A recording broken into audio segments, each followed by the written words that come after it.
Bienvenidos a otro programa de conversaciones. Hoy tenemos el privilegio de conversar con el elder J.E. Jensen, miembro de la presidencia de los 70. Para aquellos de ustedes que no estén familiarizados con el gobierno de la Iglesia, en la Iglesia de Jesucristo de los Santos de los Últimos Días, la presidencia de los 70 es uno de los consejos gobernantes de autoridad del sacerdocio. Es un privilegio para nosotros, elder Jensen, tenerlo aquí hoy, conversar un poco acerca de su vida. A modo de resumen, y usted corríjame si me equivoco, el elder Jensen tuvo sus inicios profesionales en el campo de la educación. Ha sido un estudiante y un maestro de enseñanza y aprendizaje en la iglesia, en el programa de seminarios e institutos, y ha dedicado su vida prácticamente a la enseñanza del Evangelio, no solamente como misionero, como líder del sacerdocio y principalmente en su hogar. ¿Cierto? Es muy cierto. Está despertando en mí dulces recuerdos. ¿De la infancia? De la infancia. Usted creció en una familia muy numerosa. Ya en estas épocas modernas, hablar de 10 hijos es una aventura total, algo que escapa de la imaginación del ser humano en nuestra época. Cuéntenos un poco acerca de sus años en la infancia, creciendo en un hogar humilde, en una zona rural del estado de Utah, aproximadamente a unos 60 kilómetros de aquí de Salt Lake City. Háblenos un poco acerca de su infancia. Yo nací en un pueblito, se llama Mapleton. Mis padres, humildes, como usted dijo, yo soy número 6 de 10, y vivíamos en una casa humilde, solo a 4 habitaciones, una sala, una cocina y 2 dormitorios. Y ahí aprendí dulces lecciones y memorias que atesoro hoy. Entre ellos es la importancia de la unidad familiar y la responsabilidad que todos tenemos de participar, comenzando con padres humildes, pero muy devotos a la Iglesia de Jesucristo de los Santos de los Últimos Días.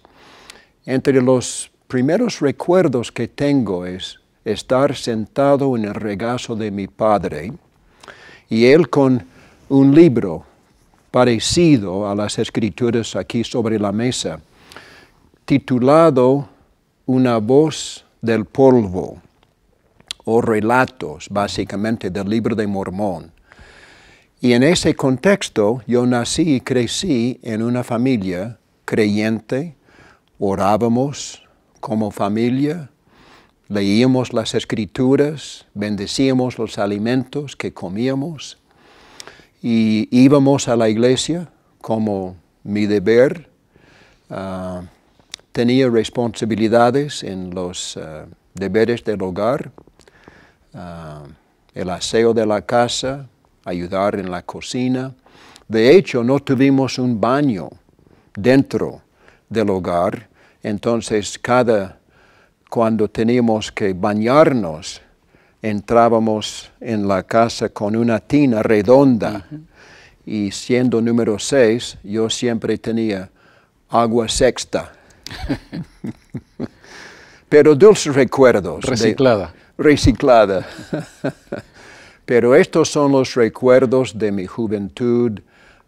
Por ejemplo, en la época del invierno, el frío, las noches jugábamos diferentes tipos de juegos y luego terminábamos siempre en oración con la familia.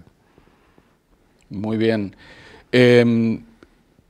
¿Cuántas mujeres y cuántos varones entre los 10? 4 mujeres y 6 varones. Y usted mencionó que tenían aún los varones tareas relacionadas con el aseo de la casa, el lavado de la loza, supongo, después de comer. Sí. ¿Eso es inusual en la era moderna? Puede ser, pero para nosotros en el sector rural, yo siempre tenía la percepción o la impresión que todas las familias, miembros de la iglesia mormona, de la iglesia nuestra, que ellos hacían lo mismo, porque con frecuencia cuando íbamos a salir y jugar con un vecino, un amigo, él decía, no puedo porque tengo tareas para hacer en la casa. Entonces, era una costumbre que todos hacíamos. Y entre los recuerdos más dulces que tengo de mi juventud es que mi padre trabajaba para una empresa constructora de las carreteras. Él salía el domingo y regresaba el viernes. Entonces mi madre tenía que ser mamá y papá.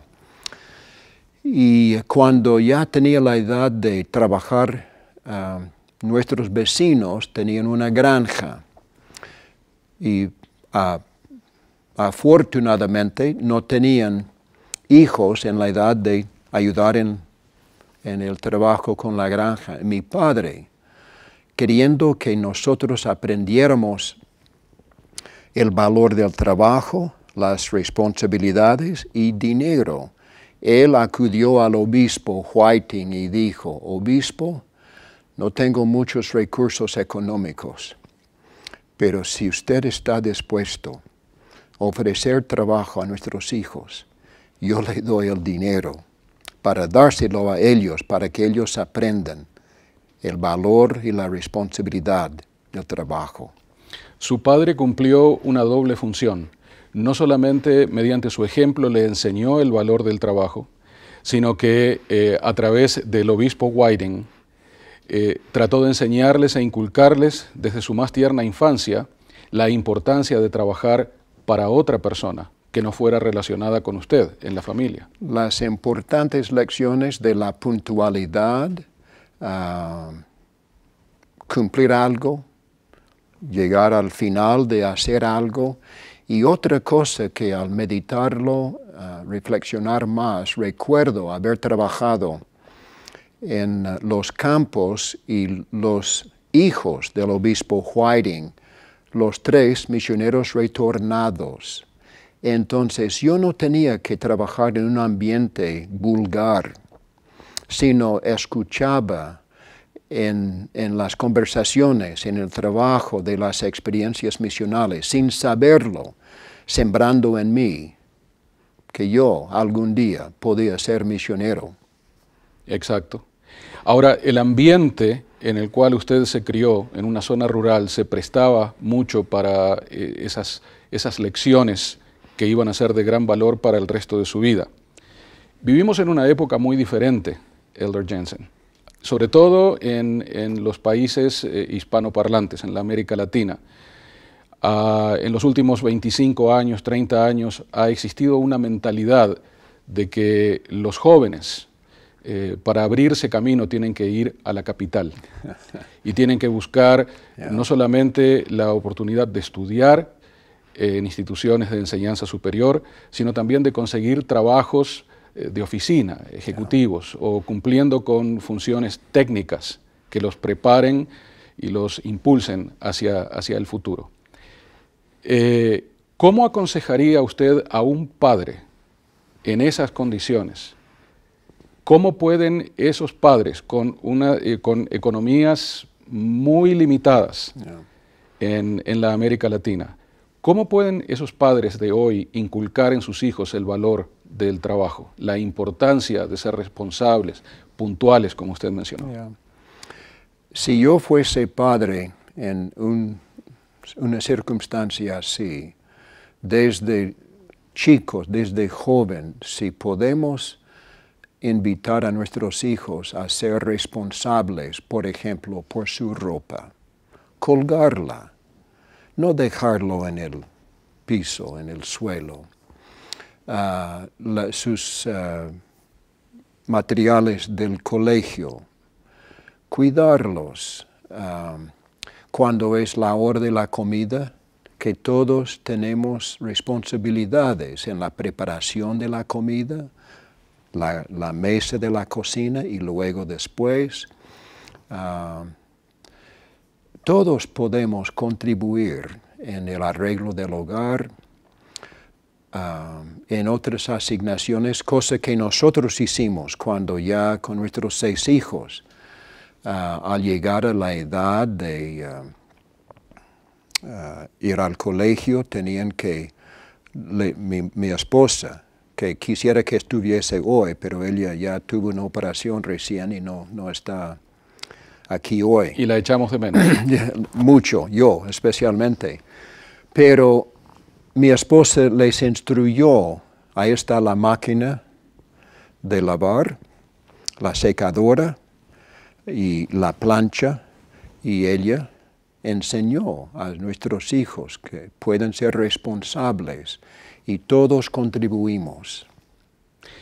Para aquellos que no están familiarizados con la Iglesia de Jesucristo de los Santos de los Últimos Días y nos acompañan en este programa de conversaciones, uno de los puntos principales, una de las experiencias que cambia la vida de todo varón y también a veces las mujeres en la Iglesia, es servir una misión regular o una misión de tiempo completo. Usted tuvo la oportunidad de servir una misión de habla hispana. Ahora, sus raíces creo que vienen de Escandinavia, ¿cierto? Es cierto. ¿Cómo reaccionó usted cuando recibió un llamamiento para servir en un país o un medio, porque sirvió su misión primera en los Estados Unidos, en los Estados del Sur, que le obligaban a hablar un idioma diferente a las raíces idiomáticas de sus padres? Cuando yo tenía la edad de ser misionero, recibiendo mi llamamiento para prestar este servicio, yo ardía en mí un deseo de aprender el idioma para mí celestial. Amo el idioma español. Y en high school tuve una profesora que inculcó en mí un amor por el idioma y la gente que lo habla. Y aceptamos cualquier llamamiento, pero al recibirlo no importaba el dónde. Lo que me dio más satisfacción es que puedo aprender a hablar español. Pero cuando llegué a Texas y Nuevo México, mi asignación, me di cuenta que yo tengo la ventaja que otros misioneros que sirven en un país extranjero, que las personas que vivían, los investigadores, los miembros en Texas, venían de muchos países. Entonces yo tuve el privilegio de conocer la cultura y las expresiones de todo el mundo latino. Yo siempre miraba, buscaba las ventajas que tenía. Y esas fueron algunas. ¿De qué manera lo prepararon esos 2 años de misión para sus responsabilidades futuras en la Iglesia, ya como autoridad general y previo a eso como programador y en el desarrollo de cursos de estudio para los jóvenes? Agradezco la pregunta. Todos amamos al presidente Thomas S. Monson, el presidente y profeta de nuestra iglesia. Una expresión que él ha compartido con nosotros: las decisiones determinan destino. Durante la misión, yo me di cuenta que yo había vivido con luz prestada la fe de mis padres y yo no había adquirido una fe, un testimonio personal del Padre y del Hijo. Y una noche en San Antonio, Texas, me di cuenta. Entonces busqué y encontré un lugar en nuestro departamento y me arrodillé, pidiendo: Padre, estás tengo que saberlo por mí mismo. No puedo vivir un día más por luz prestada. Y la respuesta vino. Y comenzando con esa experiencia y durante la misión, yo establecí unos hábitos que yo había presenciado en mi familia. Mis padres oraban como familia y individualmente bendecían los alimentos que comíamos.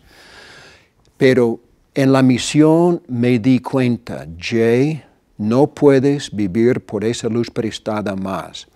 Entonces, con esos hábitos, orar cada mañana, cada noche, estudiar las Escrituras, yo tomé la decisión de una vez por todas durante la misión, de no dejar pasar ni un día por el resto de mi vida sin estar en las Escrituras.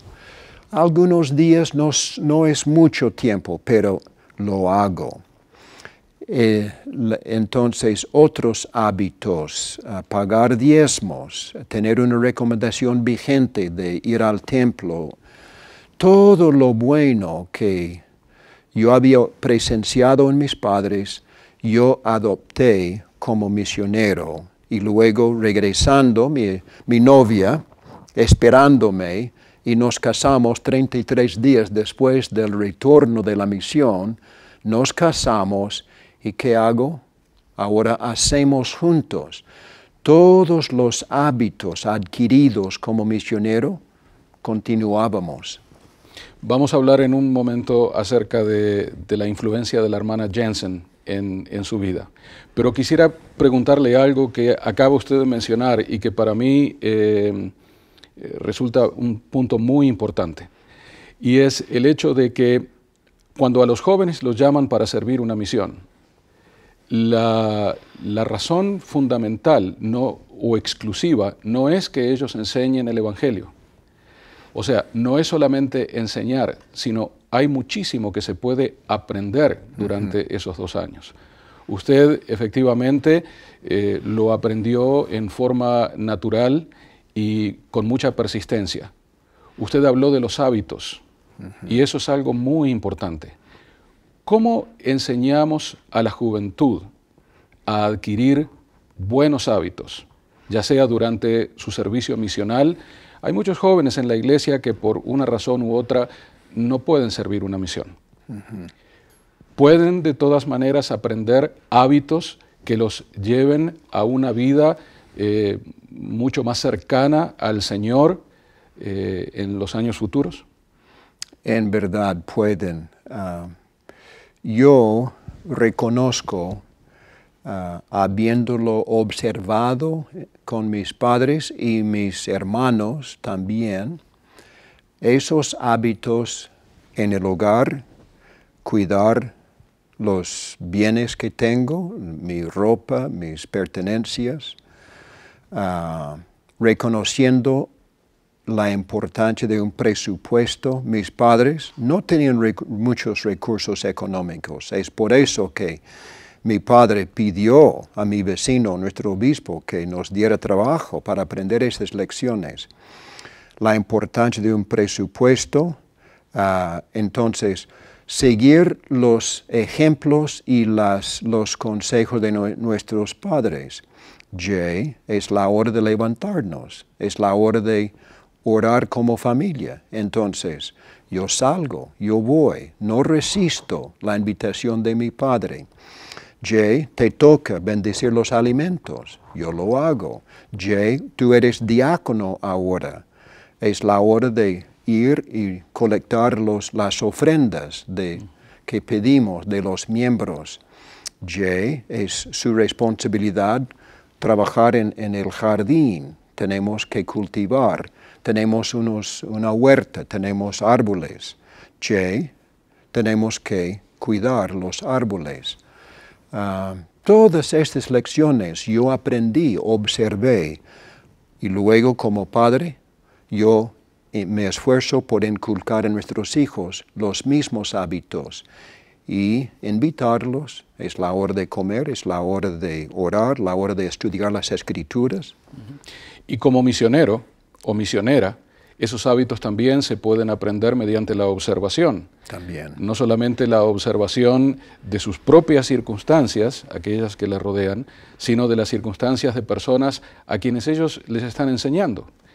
En un punto más personal, Elder Jensen, salvando las distancias, usted y yo tenemos algo en común, que los dos servimos como misioneros, como presidentes de misión en esa bella tierra de Colombia.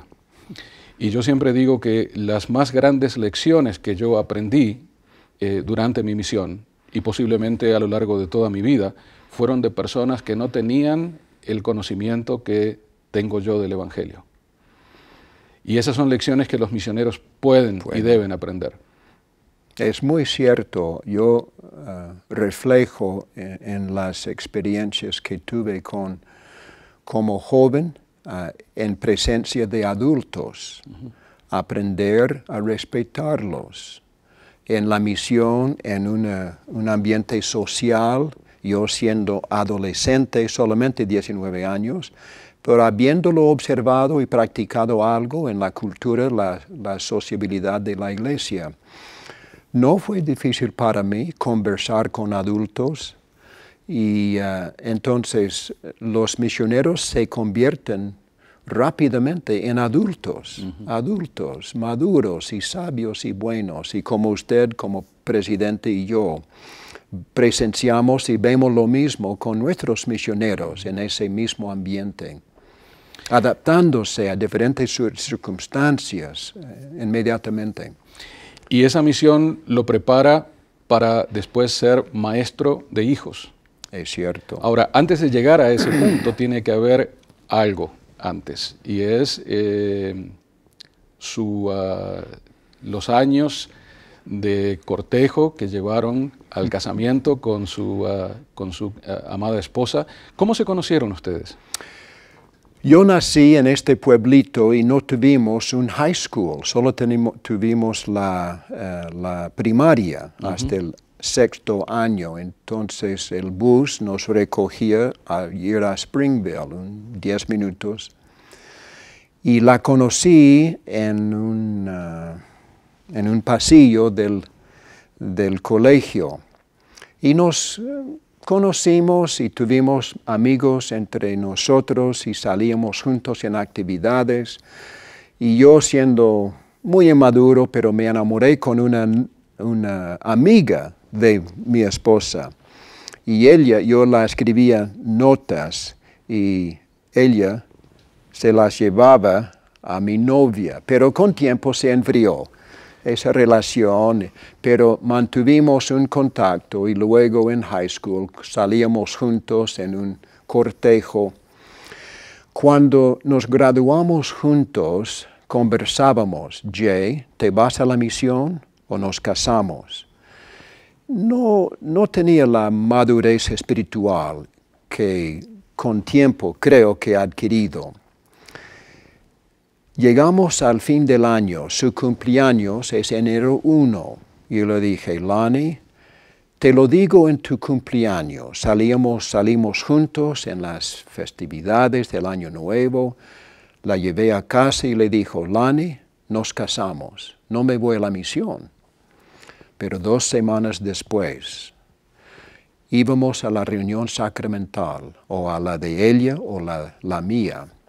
Y fuimos a la mía, y un misionero retornado de México. Yo sentí algo y me di cuenta. Terminada la reunión, me dirigí a Lani y le dije: Lani, no, nos equivocamos. Voy a la misión. Yo quiero ser misionero. ¿Cómo reaccionó ella? Un poco triste. Ella estaba pensando que en verdad quería casarse. Pero aceptó, me apoyó y fue una misión de 2 años y medio en aquel entonces y me prometió que yo te espero. Pero cuando miramos juntos ahora, mirando atrás, Presidente Monson enseña: las decisiones determinan destino. De todas las decisiones tomadas en la vida mortal, la de ser misionero, ha tenido mayor impacto que cualquier otra decisión de mi vida. ¿Por qué? Porque es durante la misión que yo adquirí mi propio testimonio. Dejé de vivir por luz prestada y luego estableciendo esos hábitos de orar, estudiar las Escrituras, de ser responsable, de ser obediente, de aceptar consejo de líderes, y la prioridad que el Evangelio que tiene en nuestras vidas, las Escrituras forman centro, el poder de la palabra, se convirtió en el fundamento total para nuestro matrimonio y ahora que transmitimos a nuestros 6 hijos y 28 nietos. Decisiones determinan destino y ellos ahora siguiendo nuestro ejemplo. La figura de su esposa en su vida siento que es vital. ¿Qué lecciones ha aprendido de ella? Es una mujer muy humilde. Vino de un hogar santo de los últimos días cuyos padres no asistían, los llamamos menos activos, y no recibió la misma bendición que yo, de orar, etc. Pero ella asistía a la iglesia con amigas. Y es donde ella comenzó. Y en la casa de mi esposa, sus padres habían comprado una Biblia, creo que una Biblia católica. Y ella solía abrirla y leer en el Nuevo Testamento las enseñanzas de Jesucristo. Y ella admite hoy que fue el comienzo de su testimonio. Mi esposa tiene una fe en Jesucristo que es extraordinaria. Ella tiene su propia fe y testimonio. Una gran bendición que tengo a mi lado es que yo a veces no veo todo lo que debo ver. Y en un discurso que he dado, una lección, ella me habla después y me dice, Jay, cuando tú dijiste esto, ¿estás seguro que quería expresarlo de esta manera? Oh, qué consejera sabia, amorosa, que va a ayudarme a mejorarme. Correcciones amorosas, corregirme. Si personas que nos aman tanto no nos ayudan, ¿quién? La amo mucho por esos sabios consejos. Y por otro lado, su disposición humilde de acompañarme en todas mis asignaciones. No podría haber recibido este llamamiento y las asignaciones que he recibido sin ella. Leal, obediente. Esa persona que comenzó siendo su mensajera se transformó en su consejera. Correcto. Y qué gran virtud para la esposa de una autoridad general. Las personas que no conocen nuestra fe, que no están familiarizadas con la Iglesia de Jesucristo de los Santos de los Últimos Días, pueden ver a la esposa de una autoridad general, alguien que se sienta y obra en los más altos consejos de la Iglesia, como una persona sumisa que sigue a su esposo a la debida distancia y que conserva un cierto protocolo de autoridad. Y aun cuando ella seguramente, como todas las esposas de autoridades generales y miembros comunes de la Iglesia, tienen esos atributos, pero también son firmes y no son tímidas. Es cierto. Viene a mi mente una impresión que cuando yo tomé la decisión de ser profesor de los seminarios e institutos, nos dimos cuenta y aceptamos que no íbamos a ser personas con mucho dinero. Ella aceptó. Tuvimos suficiente para nuestras necesidades. Aprendimos a manejar un presupuesto y ella apoyándome en mi deseo, en mi profesión, sosteniéndome totalmente en la decisión que tomé para enseñar. Qué grandes virtudes. Maravillosas. Elder Jensen, usted repetidamente habla sobre las Escrituras.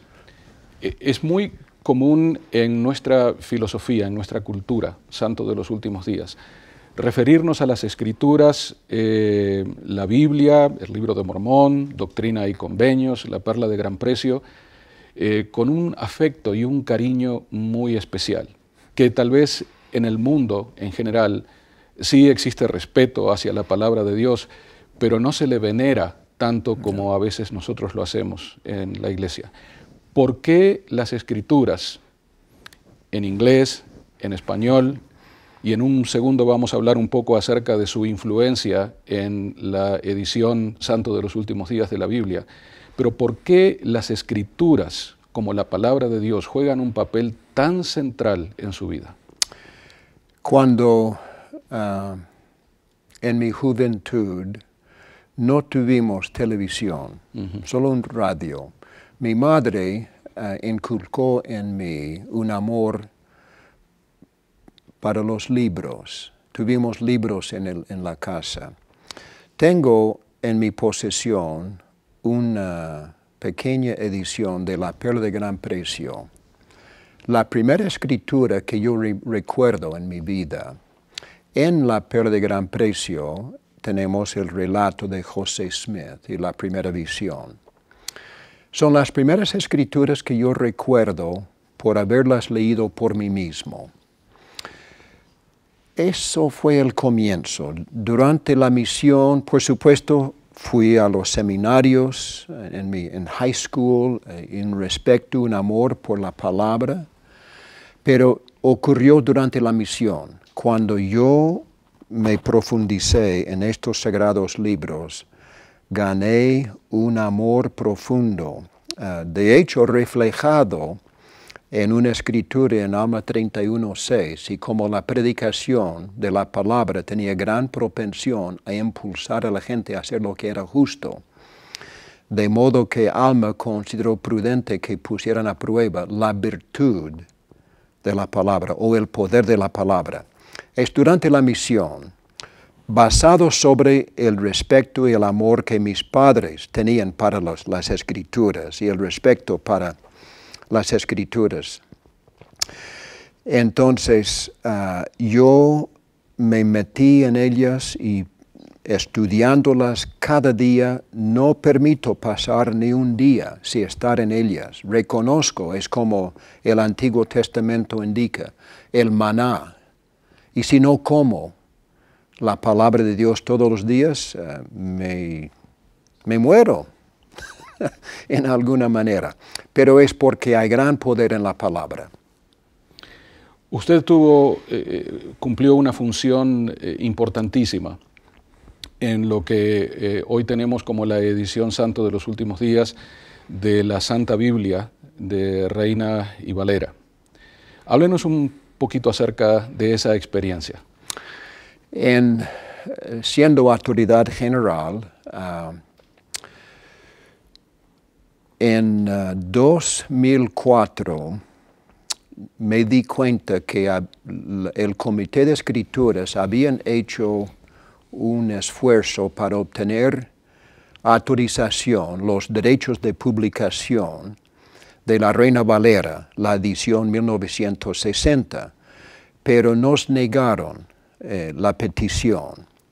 Entonces tuvimos que acudir a una edición de la Reina Valera en el dominio público, la edición 1909. Bajo la dirección del Departamento de Traducción y el Comité de Escrituras, hicimos un análisis de esa edición arcaica. Y mediante esos estudios nos dimos cuenta que podríamos hacer unas revisiones al texto y insertar nuestras ayudas, notas al pie de la página en los encabezamientos de los capítulos. Y formamos, el Comité de Escrituras formó un comité, Elder Lynn Mickelson de los 70, y yo como what do you call them?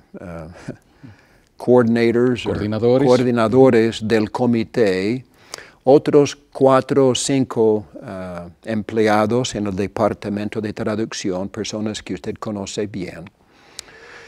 Y mediante la preparación del manuscrito por secciones de la Biblia, enviábamos libros del Antiguo y Nuevo Testamento a los 60 de área en el mundo latino. Y después de sus comentarios, el departamento de traducción hacíamos las revisiones y nosotros como comité, comenzando en el año 2004, cada jueves a la 1:30 de la tarde nos reuníamos y revisábamos las sugerencias.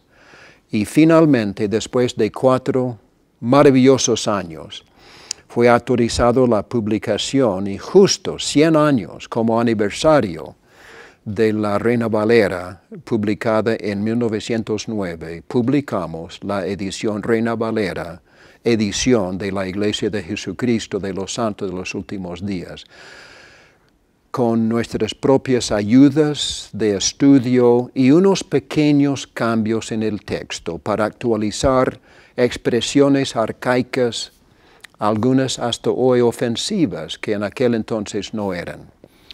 Y quisiera yo recalcar, si usted me lo permite, pocos cambios. Muy pocos. Porque mucha gente piensa que se adaptó la Biblia a la doctrina o a las creencias santos de los últimos días. Y eso no es cierto. No es cierto. Es algo que es un trabajo de 4 años, muy meticuloso y de muchísimo respeto hacia los autores de aquella traducción que fue publicada en el año 1909. Correcto.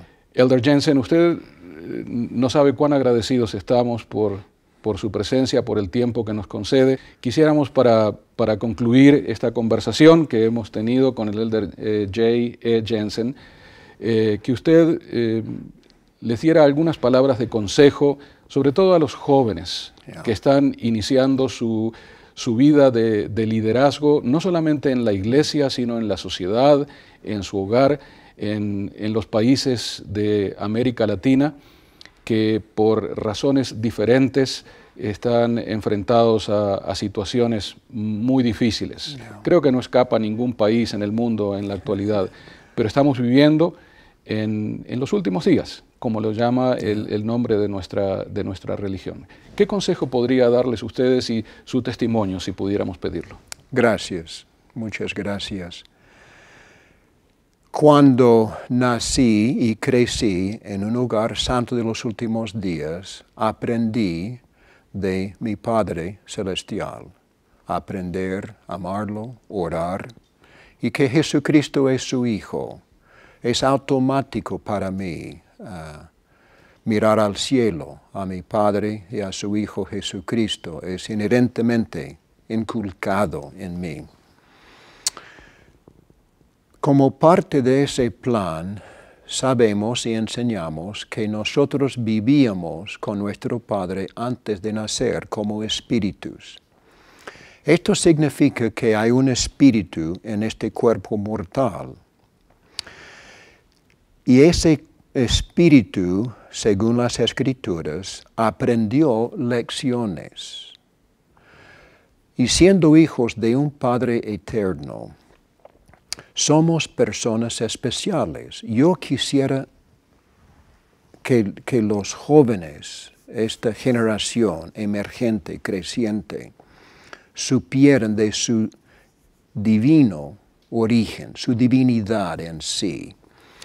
A tal grado que encontré una expresión enseñada por Presidente Harold B. Lee, que él, en algo de Shakespeare, o sed leal a lo real en sí. Si pudiésemos enseñar y despertar en los jóvenes que son de padres divinos y de padre y madre mortal amorosos, y ser leal a lo divino en sí, a las lecciones aprendidas en la vida mortal, que ellos pueden orar, acudir a su Padre en cualquier momento, que Él está consciente de ellos, que Él no va a abandonarlos. Él nos pastorea, el Espíritu Santo nos guía, consuela, amonesta. Entonces, en resumen, ¿cómo quiero compartir esos comienzos tiernos en mi hogar con mis padres, que ellos pudiesen respetar a sus padres y llegar a su potencial divino, siguiendo los sabios consejos de padres amorosos, que todos seguimos consejos de profetas para alcanzar nuestra potencial divina. Elder Jensen, muchísimas gracias. Esta fue otra edición de Conversaciones en el Canal Mormón de la Iglesia de Jesucristo de los Santos de los Últimos Días, y esperamos encontrarnos con ustedes en una próxima ocasión. Gracias, Elder Jensen. Gracias.